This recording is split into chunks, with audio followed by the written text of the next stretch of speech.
Hello there, wayward YouTube traveler. Welcome to my channel and another Revan 619 video.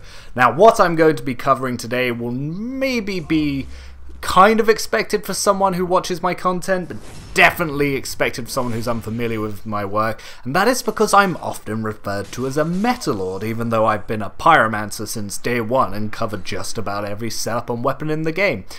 Like before when I popularized dark builds, it is time to delve into a meta weapon, and that is of course the Pontiff Knight Curved Sword. Now you might be saying, Revan, you crazy man, that is a physical weapon, surely shields completely shut it down. Now normally, you'd be right, and I could very much agree with you, but the Pontiff Knight Curved Sword is a very special exception. Whereas most curved swords got nerfed into the irrelevancy of I parry you, this did not, because it is a flip curved sword. Now, the difference between a flip curved sword and a heavy curved sword or a light curved sword, whichever you like to call them, is the forward R1 on a flip curved sword or a light curved sword will do the little backflip thing with hyper armor, whereas on a heavy curved sword it will do the kick thing.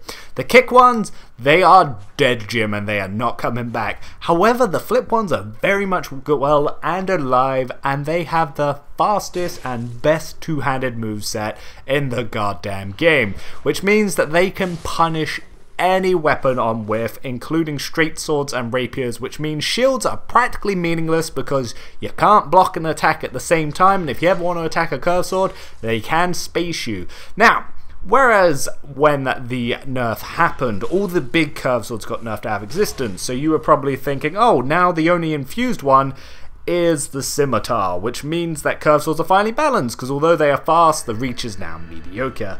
But the Pontiff Knight Curved Sword, look at that, scoffed and laughed it away, because with its reach it is fantastic, which is why it can punish shields, because it can outreach any straight sword, it can outreach any rapier, and it is faster than all of them. So on trade, if you're both mashing R1, you're probably going to come out on top with the Pontiff Knight Curved Sword.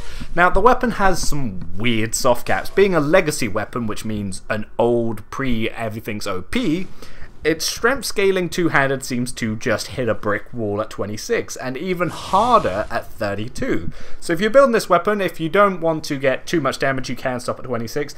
I like to stop at 32, which gives me 8 points to put in other places. Where do I like to put them? Not there, you dirty bastard. I like to put them a little bit intelligent, so I can use the Murky Hand Scythe. It is an amazing backup on this build.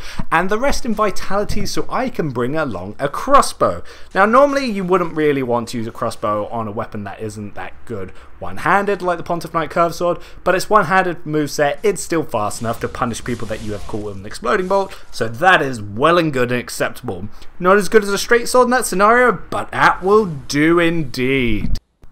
The way you're going to want to play this weapon is going to be quite infuriating, because this weapon, if it was any body of water, would be the Dead Sea, and that would mean this weapon makes people very salty, and it just flows salt all around it. Because of its speed and reach, it is very good for punishing other weapons. So the way you're going to want to play this is very aggressively. You want to keep on your opponent, but if you stay just outside their reach, the second they try to attack you, even on their first R1, even on a straight sword, you're going to be able to R1 and punish them. If you're worried about your spacing and you're not too sure, then you can actually take your time and not punish the first one, but try to space it and punish the second ones. Now, I will often throw out an extra 1 or 2 hits on my Pontiff Knight Curved Sword that I don't need to, because people tend to walk back into it after they've taken 2 hits.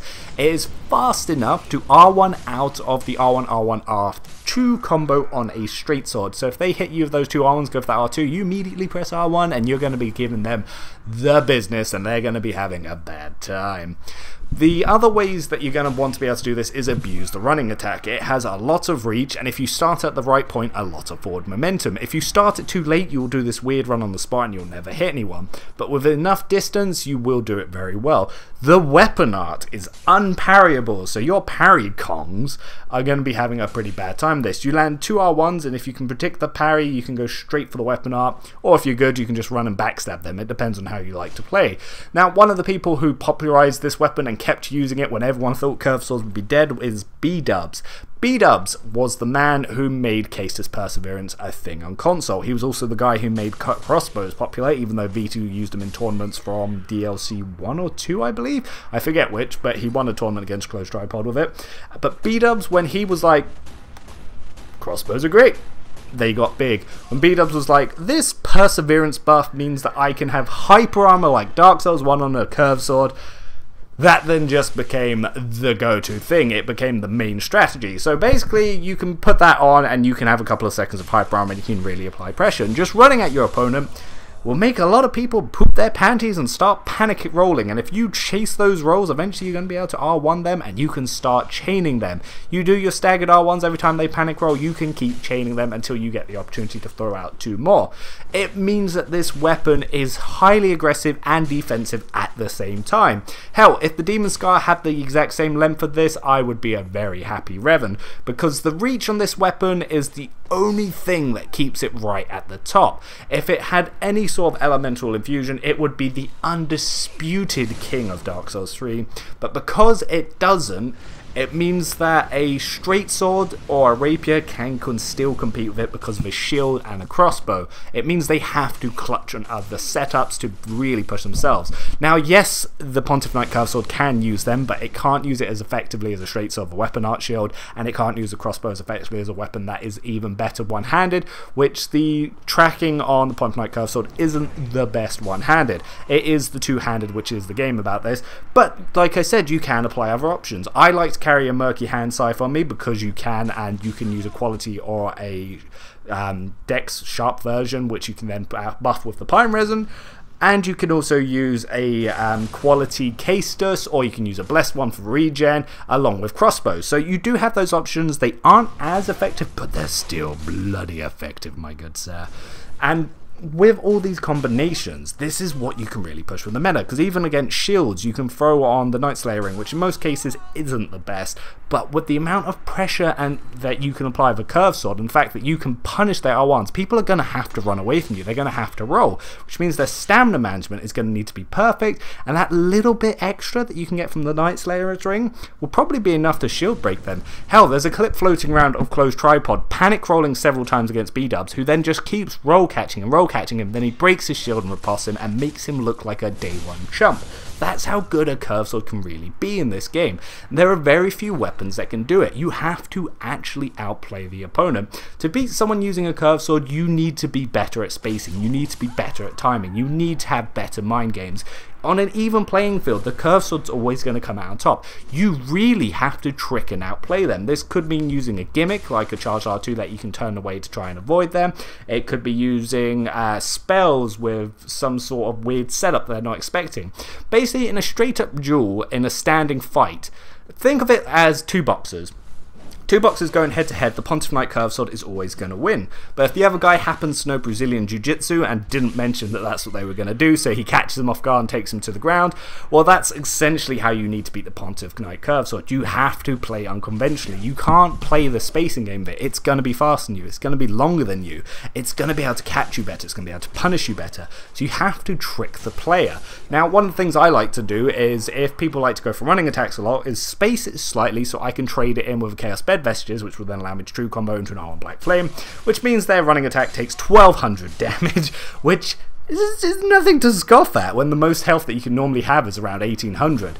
But again, even then, they could then just get 2 R1s, space me, get 2 more, and then they can just keep applying pressure like that, and they've already got back into the game with over 1000 damage from those 4 hits. So it's not like you can ever really take your eyes off this weapon. It is so good, and it doesn't really have any weird gimmicks. Yes, the weapon art is unparryable, it has some good reach, and yes, it has the secondary frost effect, but it's very rare that you'll ever get that in there.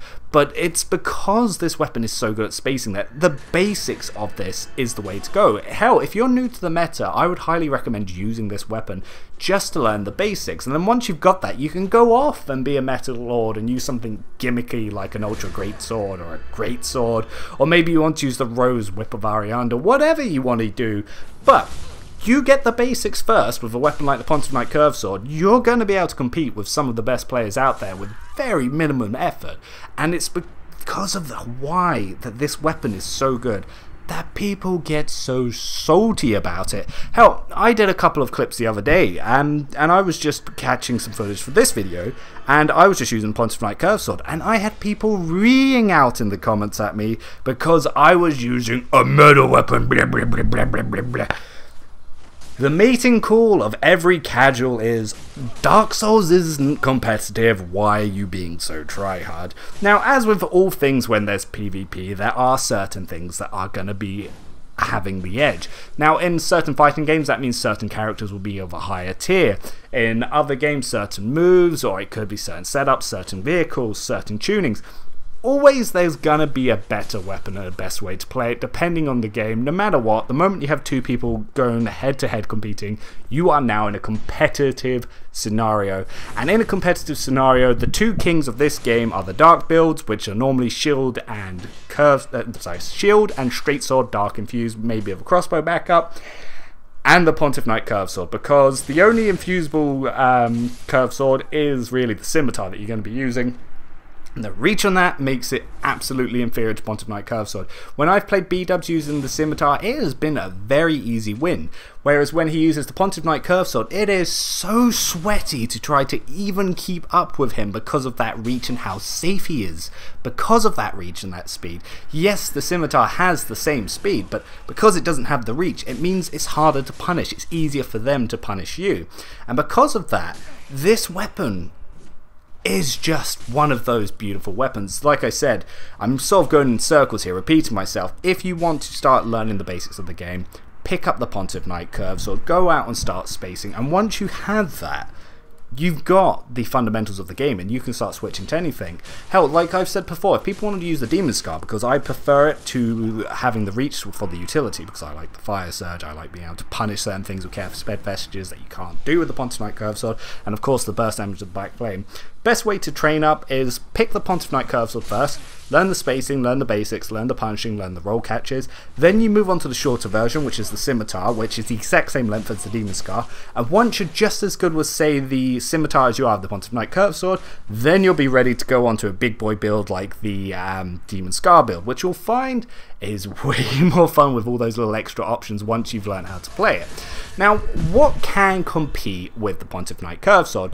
Now, Hyper Armor is one of those things where it's only really effective if there's a bit of lag to it, but there are certain Hyper Armor setups you can use. Like, I've seen people use Ultra Great Swords with dagger offhands, and the way that you play it is you use the dagger mostly, and you trick them into trades with the Hyper Armor. Now, this is very hard to do. A lot of people have tried to do it with Great Swords, but because of their speed, a good Pontiff Knight Curve Sword player is always going to beat that. There is things like the Ring Knight Straight Sword weapon art, which is very good if you hit it, but if you miss between the second and third hits, they're going to be able to punish you very easily. Crossbows, however, crossbows can really effectively punish them, and because curved swords don't have a shield, that means crossbows is their greatest threat, because someone who's good with unlocked crossbow shots is always going to be able to punish the curved sword. Every time he rolls, they'll be able to fire the shot and catch the roll. When they're trying to get in at them, they'll be able to just run away, and if they're timing their rolls to only roll as the curved sword swings, they'll never catch them. If you have a panic roll, the curved sword is going to make you most dead indeed, but that's why you use little backups like the Murky Hand Scythe and the Caestus Perseverance. See, those things are there to cover the weaknesses of the Pontiff Knight Curve Sword, which is the fact that it doesn't have a shield, so it can't really deal with ranged threats like crossbows. Other things that can be annoying to close in on is going to be stuff like spell spam builds like Homing Soul Mass or Fire Surge, but again, if you space right, you can strafe it and eventually take your time, move in and get the opponent. Quite early on, one of the things like Dragonhead Shield also was the same, but again, simple spacing will do the job. So if you think you're ready to become a Meta Lord, start trying the Pontiff Knight Curve Sword out, and if you get hate mail, tell them to blame Revan. Till next time, I'm out. I hope you enjoyed the video.